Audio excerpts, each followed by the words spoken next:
자, 이번에는 다섯 번째, 바로 춘설을 보도록 하겠습니다. 자, 지금 벌써 다섯 번째가 됐어요. 자, 지금 이렇게 해오면서 여러분들 계속 느끼셔야 됩니다. 자, 참, 현대시가 많기도 많구나. 라는 것도 읽어볼 수 있겠지만, 중요한 것은 작품 하나하나마다 담겨 있는 주요한 그 바라보는 관점이 다 다르다는 측면이고요. 자, 그리고 그 바라보는 그 글을 쓸 때 그 작가가 어떠한 심정으로 글을 썼겠느냐, 그리고 시적화자가 그 안에서 또 어떠한 마음을 가지고 이렇게 이야기를 전달하고 있느냐라는 거에 초점을 두고 여러분 접근을 하셔야 된다는 측면, 그리고 심사이나 표현 방법들 이런 거 수사법들이 어떠한 그 방향성을 가지고 이것들이 사용된 것들이냐라는 것도 가장 좀 잘 좀 봐주셔야 됩니다. 이렇게 정리를 하면서 공부를 하셔야 나중에 여러분들이 이제는 그 제가 정시 같은 경우 정시 문제 풀이 같은 경우는 문제에서 접근하는 이런 방식을 갖다 본다고 했었죠. 그러니까 문제에서는 뭐 표현 방법 뭐 예를 들어서 반어법이 써 있다. 그런데 나는 반어법을 구분할 줄 모른다. 그러면은 원래 위 시에 올라가서 반어법을 못 찾는 겁니다. 그러면 그 자체는 벌써 그 문제에서 하나를 벌써 놓치고 들어가게 되는 거죠. 그러니까 아까처럼 역설법이 있었다. 그러면 역설법을 보는 방법이라, 그 역설법이 어떤 것이 역설법인지를 아는 거, 직유법, 문유법 이런 것들이 어떤 것들을 말하는지, 심상, 뭐 시각적 심상은 무엇을 표현하는 것인지, 감정이입하게 되면 어떤 것을, 수미상관이라는데 수미상관은 어떤 것이 수미상관인 건지, 이런 것들을 포인트 여러분들 잊지 말고 공부해 두셔야 된다는 겁니다. 그래야 그걸 가지고 이제는 모의고사에서 접근을 할 수 있는 거기 때문에, 그러니까 평상시에 이런 연습이 전혀 없다면은 모의고사 할 수가 없는 거예요. 그러니까 모의고사 풀고 나서는 무슨 말인지 몰랐어, 하나도 모르겠더라 라고 얘기하는 것 자체, 그런 것들은 평상시에 난 공부를 하나도 안 했기 때문에 알지 못하는 사람이야 라는 생각을 하고 있으셔야 되는 겁니다. 그러니까 실력 쌓기라는 게 아무것도 아닌 것이 아니라 분명히 본인의 실력을 차근차근 쌓아놓은 상태에서 그걸 가지고 분명히 응용해서 들어갈 수 있는 이러한 사람이 되달라 라고 여러분한테 요구하는 겁니다.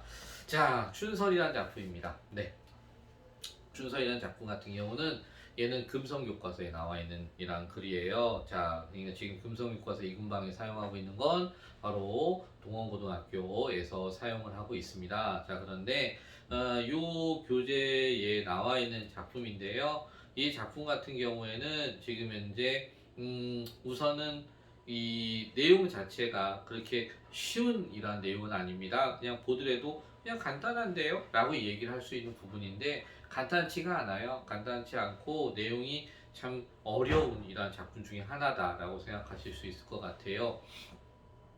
한번 좀 본다면, 문 열자 선뜻 먼 산이 이마에 차라, 우수절 들어 바로 초하루 아침, 새삼스레 눈이 덮인 맷뿌리와 서늘없고 빛난 이마바지하다. 얼음 금가고 바람새로 따르거니 흰 옷고름 절로 향기로워라. 웅숭거리고 살아난 양이 꿈같이 설어라. 미나리 파릇한 새순 돋고 옴짓 아니 기던 고기 입이 오물거리는 꽃 피기 전 철 아닌 눈에 핫옷 벗고 도로 춥고 싶어라 라고 되어져 있습니다.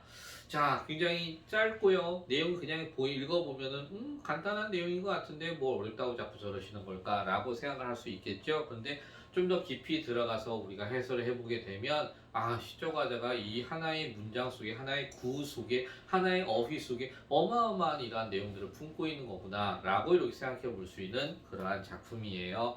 자, 처음부터 내용 읽어봤어도 알다시피 문을 열었어요. 근데 찬바람이 휘 들어오면서 나의 이마에 차갑게 지금 느껴지고 있다는 얘기를 하고 있어요. 그죠? 그러니까 지금 겨울인데 우수절이 들었다는 표현을 썼는데, 저 밑에 보시면 양력 2월 19일이랍니다. 그렇다면 지금을 치면 여러분들 내년 2월 19일인데 추워요. 그때도. 그죠? 춥긴 합니다만 봄이 오기 바로 전이에요. 그죠? 그러니까 바로 입춘과 경칩 사이에 든다고 했거든요. 그러니까 바로 봄이 오기 바로 직전, 그때의 모습을 갖다 얘기하고 있구나 라고 생각될 수 있는 그러한 글입니다. 그죠? 그래서 저 밑에 미나리 파릇한 새순이 돋는다든지, 꽃 피기 전 철 아닌 눈에 뭐 하도 뻗고 돌을 죽고 싶다 뭐 이런 얘기를 보면은 봄을 기다리는구나 라는 이러한 모습도 엿볼 수 있는 거고요. 그죠? 주제가 잠깐 보시면 봄 눈이 내리는 자연 풍경에서 느끼는 봄의 생명력이다 라고 이렇게 얘기를 하고 있습니다. 자, 다양한 감각적 심상을 쓰고 있어요. 작품의 심상이 굉장히 많아요. 그런 것도 찾아보겠고요. 영탄적 표현을 통해서 봄을 맞이하는 반가움을 표현. 마지막에 여기 보시면 싶어라 라고 하는 이러한 감각적인 영탄적인 모습을 느껴볼 수 있다는 거죠. 그죠? 자, 그렇다면은 이 글을 바탕으로 자, 한번 내용을 좀 더 살펴보도록 할게요. 자, 문을 열자 선뜻 하는데요. 선뜻이라고 하면서 느낌표를 갖다가 딱 지켜놨어요. 그죠? 자, 그렇다면 느낌표가 있다 보니까 이 자체는 뭘 표현해주는 영탄법이다 라고 하는, 그죠? 감탄의 이러한 의미를 담고 있어요. 근데 문을 열자 선뜻 하면서 차가운 감각이 확 느껴지는 이러한 표현인 거죠. 이 자체가. 그래서 봄눈을 보고 놀란 화자의 마음을 표현했다라고 되어져 있어요. 그죠? 그래서 바로 놀라는 화자의 표현, 마음이다. 그래서 영탄적이라는. 그러면서 먼 산이 이마에 차다라고 했습니다. 차라라고 표현했습니다. 자, 이마에 차라라고 표현했어요. 뭐가? 먼 산이. 그렇다면은 먼 산이라는 표현만 본다면 얘는 당연히 시각이에요. 그런데 먼 산이 이마에 뭐라고요? 차라라고 표현했어요. 그럼 차라는 당연히 촉각의 이런 표현입니다. 그러면 먼 산, 시각적인 것이 이마에 찬 촉각으로 뭐 했어요? 네, 전이 되었네요. 그죠? 이렇게 하나의 감각에 다른 감각으로 전이 되는, 우리 이걸 뭐라고 해요? 네, 이런 것을 공감각적 심상이라고 이렇게 이야기하죠. 그죠? 자, 그렇기 때문에 이 시는 지금 보면 처음부터 시각에서 촉각으로 이어지는 공감각적 심상을 내비치고 있어요. 감각적이라는 게 바로 이런 것들이죠. 그죠?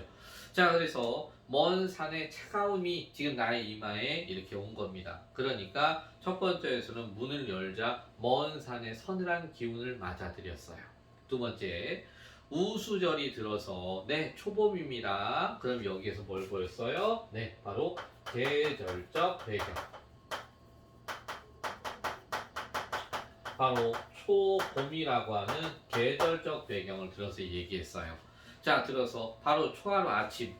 초하루 아침이래요. 뭘 보였어요? 시간적 배경을 이렇게 보여주고 있어요. 자, 그러니까 시간적 배경을 통해서 지금 현재 아침이라는 것을, 그죠? 아침이다라는 걸 이렇게 둘로 나눠서 보여줬어요. 자, 그러더니 새삼스레 눈이 덮인 맷뿌리와, 맷뿌리라고 했는데 산봉우리에서 가장 높은 부분을 맷뿌리라고 표현합니다, 여러분. 맷뿌리요. 그 다음 맷뿌리와 서늘없고 빛난 이마바지하다라고 표현했습니다. 서늘없고 빛나다라는 표현을 썼거든요. 자, 서늘없고 여기 잘 봐야 돼요. 빛난 이마바지하다. 이마바지라는 것 자체는 보면은 이마에 이렇게 닿을 듯이 가깝다라고 하는 이런 표현을 갖다 나타냅니다. 그래서 밑에 보시면은 바로 이마바지, 이마가 산봉우리와 이마가 매우 가깝게 붙는다라고 하는. 근데 진짜 보면 산봉우리와 내 이마가 이렇게 붙어있는 이 현상은 아닌 거죠. 그 찬 기운이 바로 그것이 내 이마에 지금 느껴지는 그걸 갖다 표현하는 거죠. 그죠? 그래서 바로 여기에 서늘없고라고 하는, 그럼 서늘없다라고 하는 이 자체는 바로 뭘 보여줘요? 네, 촉각입니다. 여러분, 서늘없고라는 것 자체는 얘는 바로 당연히 촉각입니다. 그럼 빛난, 당연히 이것도 시각입니다. 네, 선생님, 그러니까 촉각이 시각화된 공감각이란 얘기신 거죠? 라고 하고 싶지만 문제는 어떻게? 선을 하옵고, 그러니까 다시 말하면 선을 하고, 그리고 어떻다고요? and 바로 여기에서 이렇게 어떻다? 빛나다 라고 얘기하는 거예요. 그렇다면 서늘한 것과 빛난 것은 전이가 아닌 따로 이루어져 있는 거죠. 그죠? 그렇기 때문에 이 자체는 촉각과 시각으로 분리해서 봐야 되는 부분이에요. 그래서 이거 중요하다는 겁니다. 이해되셨죠? 자, 그래서 서늘하고 빛나다라는 바로 촉각적 심상과 시각적 심상 두 가지를 다 지닌 부분이에요. 자, 이렇게 서늘없고 빛난 이마바지 하다라고 하는 서늘한 기운이 내게 비춰지는 모습을 얘기했어요. 자, 그래서 우리 구성상 옆에 보시면 1에서 3년까지 봄눈이 내린 산의 모습이다 라고 이렇게 되어져 있죠. 그러니까 이거 자체는 외부 풍경으로서 화자 자신이 지금 현재 이 외부 풍경과 지금 화자 자신의 모습을 지금 나타내 준 거예요. 자, 그러면 네 번째 연입니다. 얼음 금 가고 얼음이 금이 갔대요. 아 언제니까 초봄이니까 그죠? 그 다음에 바람 새로 따르거니 바람이 새로 따른다라는 것 자체는 이거는 따뜻한 바람이 따른다라고 하는 측면. 왜? 봄이니까. 그래서 밑에 성큼 다가온 봄을 이렇게 표현했다라고 보여주고 있는 거죠. 그죠? 자 그래서 이렇게 그러면 따르거니 흰 옷고름 절로 향기로워라 라는 표현을 썼어요. 그죠? 자 흰 옷고름 흰 옷고름이 뭐하다고요? 절로 향기로워라 라고요.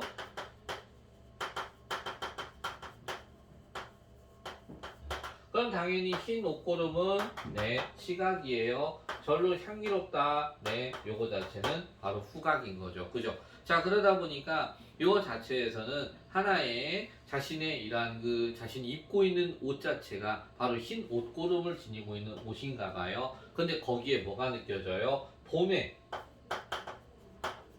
향기로움이 느껴진다 라고 얘기하는 측면이죠. 네, 시각을 후각화했죠. 역시 공감각적 심상이다 라고 얘는 이렇게 보셔도 될 것 같아요. 네.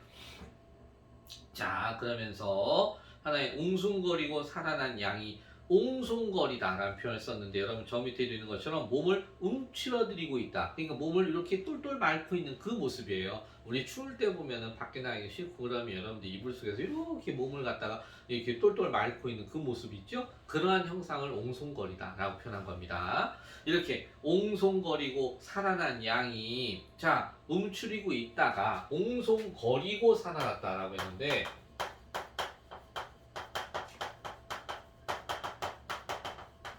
이는 옹성거리고 있는 모습이 어떻게 살아났다 라고 하는 이 얘기예요. 한마디로 겨울철에 한참 옹성거리고 몸을 움츠리다 있다가 살아났다는 것은 어떻게 봄이 되면서 몸을 갖다 쫙 피다라고 하는 이런 표현이에요. 요 자체가 그죠? 그래서 겨울에서 봄으로 넘어오면서 바로 어떻게 나의 몸이 움츠려드는 것이 이렇게 기지개를 펴는 그러한 형상 요걸 표현한 겁니다. 자 그래서 바로 겨울 동안 움츠리고 있다가 봄에 살아난 이러한 양이 아 꿈 같기에 설어라 라는 표현을 썼습니다. 중요한 표현이에요.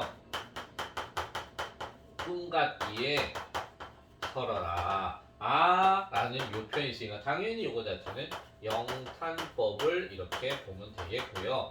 자 그러면서 꿈 같기에 서럽다는 표현을 썼는데 왜 꿈 같으냐 우선 이 표현을 보게 되면은 여기에서는 지금 현재 지금 봄이 오고 있는 거예요. 그죠? 아까 위에 말한 것처럼 겨울에서 봄으로 넘어오는 이렇게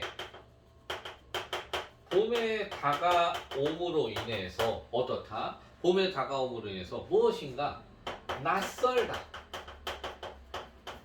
라고 하는 그래서 이 서럽다라는 것은 낯설다라는 의미를 보여주는 거예요. 여기 자체에서 꿈 같기에 서럽다 라고 하는 것 자체가 봄이 다가오고 있기에 겨울이 아닌 봄의 느낌을 내가 받고 있어서 굉장히 뭔가 낯설다 라고 하는 의미로 이렇게도 볼 수 있고 그 다음에 또 하나 여기에서는 진짜 서럽다 라는 의미예요. 그럼 뭐가 서러울까요? 여러분 봄은 오는데 겨울이 가잖아요. 그러니까 겨울이 떠남에 대한 서러움을 뜻하기도 한다 라는 측면이에요. 이 자체가 자 그래서 여기서는 이게 지금 현재 겨울의 떠남을 이게 서럽다 라고 하는 혹은 겨울의 떠남을 뜻하기도 하고 또 하나 겨울을 이겨냄이라고도 볼 수 있대요. 요 자체가 그러니까 겨울이 떠나니까 그 속에 서러움도 있지만 겨울을 이겨내고 있기 때문에 또한 서럽다. 그러니까 무엇이니 겨울을 이겨냈다는 얘기는 무슨 얘기냐면 겨울이 그만큼 힘들었던 거예요. 그 힘들었던 겨울의 시절 요 겨울이라는 것이 바로 힘겨운 시절이었고 힘겨운 시절에 이 고통이라는 것을 이겨냈으니 그 자체가 어떻게 마음속에 서럽게 남아있다는 측면 이렇게 얘기한다는 거죠. 그래서 이렇게도 보기도 합니다. 이해되셨죠? 자 이렇게 보면 될 것 같아요. 자, 그러면서 이수계는 그냥 중의적으로 이렇게 볼 수 있다는 겁니다. 미나리 파릇한 새순 돋고 미나리 파릇한 새순이 돋는데요. 네, 파릇한 새순이니까 당연히 이건 봄이 오니까 이건 그래서 시각적인 이미지, 그죠? 새순이 돋고요. 그 다음에 옴직거리던 고기 입이 오물거린다. 네, 그러다 보니까 여기는 하나, 둘, 셋, 넷, 다섯, 여섯 번째요. 여섯 번째 연 같은 경우에는 새순도 돋고 고기가 움직거리고 하는 그런 모습들, 이런 것들을 통해서 봄날의 아주 활기찬 모습을 엿볼 수 있는 거죠. 그죠? 그래서 바로 거기 민편의 위쪽에도 보시면 구성에 4에서 6연은 생동감 있게 다가오는 봄 기운이다 라고 하는, 6연은 더더군다나 이러한 생동감을 갖다가 이렇게 엿볼 수 있다는 측면이고요. 그죠? 자, 그래 둘 다 시각적인 이미지로 보시면 될 것 같아요. 자, 그러면서 이 꽃 피기 전 철 아닌 눈에, 이거는 아직 봄이 오기 전이니까 그때 눈에 봄 눈을 얘기하는 겁니다. 핫 옷 벗고 도로 춥고 싶어라 라는 것을 얘기했어요. 그럼 도로 춥고 싶다 라고 얘기했는데, 이건 무슨 얘기냐면은 핫 옷은 두꺼운 옷, 따뜻하게 입으려고 했던 두꺼운 옷을 갖다 얘기하고 한 거거든요. 이걸 벗고 도로 춥고 싶다. 두 가지 의미 지니고 있어요. 하나 더, 바로 이거. 겨울이 떠나니까 아직은 겨울을 좀 더 느끼고 싶다 라고 하는, 겨울을 더욱 느끼고 싶다 라고 하는 첫 번째 의미를 지닐 수 있는 것이고요. 그러면서 어떻게 빨리 봄이 왔으면 좋겠다라고 하는, 그죠? 그래서 바로 봄에 대한 기대감, 이렇게 엿볼 수 있다는 거예요. 이해되셨죠? 자, 그래서 봄을 만끽하고 싶은 것과 아쉬움을 다 같이 지닌 모습이다 라고 이렇게 보시면 되겠습니다. 아까 제가 그랬어요. 하나의 구절인데 참 그 구절 속에 여러 가지 의미를 품고 있는 작품이라고요. 짧지만 그 짧음 속에서 이렇게 의미를 중의적으로 다 지니고 있는 작품이라서 참 어렵다고요. 거기다가 심상이 굉장히 많아요. 다시 한번 본다면은 문을 열자 선뜻 이 먼 산 이마에 차다. 먼 산 시각적인 것이 이마에 차다 해서 이런 촉각, 그래서 시각의 촉각화의 이런 공감각. 그 다음에 새삼스레 눈이 덮인 메꾸려 선을 업고 빛난 이마바지. 선을 업고 촉각. 그러면서 빛난 시각, 이마바지하다. 여러분, 이마바지 한다는 이 자체로 아까 서로 이게 가깝게 느끼는 거라고 했죠? 이것도 촉각으로 봐도 상관없어요. 그것 자체도. 그 다음 얼음 금가고 새로 따로 이렇게 보니 흰 옷고름 절로 향기롭다. 흰 옷고름 시각, 향기롭다 후각, 내 시각의 후각화해서 공감각 볼 수 있고요. 또 미나리 파릇한 새순이 돋고 움직거리던 아니기던 고기 오물거리는, 이런 것들이 다 시각적인 이미지를 갖다 보여준다는 거죠. 자, 그렇기 때문에 심상이 아주 감각적으로 들어있는 모습이다 라고 이렇게 보시면 될 것 같습니다. 자, 그러다 보니까 이 시에 있어서 옆에 작품 자세 읽기를 다시 한번 보도록 할게요. 춘설은 봄에 내리는 눈을 뜻합니다. 그래서 이 시는 이른 봄, 눈이 내리는 자연 풍경을 감각적으로 묘사하고요. 봄을 맞는 반가움과 설렘을 노래한 작품인데요. 특히 마지막 구절인 핫옷 벗고 도로 춥고 싶어라 같은 경우 봄 기운을 더욱더 느끼고 싶다. 그래서 화자의 마음을 표현한 것인데, 다가오는 봄에 대한 이러한 설레는 심정을 아주 잘 드러낸 이러한 작품이다 라고 여러분 봐주시면 되겠습니다. 그 다음에 여러분 245페이지에 나와 있는 것은, 거기 보시면은 그 멀리 3에 보시면은요, 흰 옷고름 절로 향기로워라, 공감각적이라는 시각이 아까 후각화, 미나리 파릇한 새수 고기 이렇게 오물거리는 거, 이건 시각적 심상이라는 거 하고요. 밑에 선뜻 향기로워라, 아 영탄적 표현, 그죠? 이런 것들 얘기할 수 있다는 겁니다. 저 밑에 원리 6번 보시면 정종의 시에는 감각적 표현이 두드러지고 이 작품엔 뛰어난 감각적 표현들이 계절에 대한 현실감, 현장감을 갖다 돋보이게 만들어준다는 측면, 그렇게 보시면 되겠어요. 네. 옆에 역시 네 문제가 있습니다. 자, 간단하게 봐두시면서 문제를 좀 풀어주시고요. 자, 요거 관련된 문제도 있으니까 좀 이따가 보는 풀도록 하겠고요. 요 내용 정리하시고 문제 풀고 그 다음에 저에게 다시 또 이야기를 해주시기 바랍니다. 네.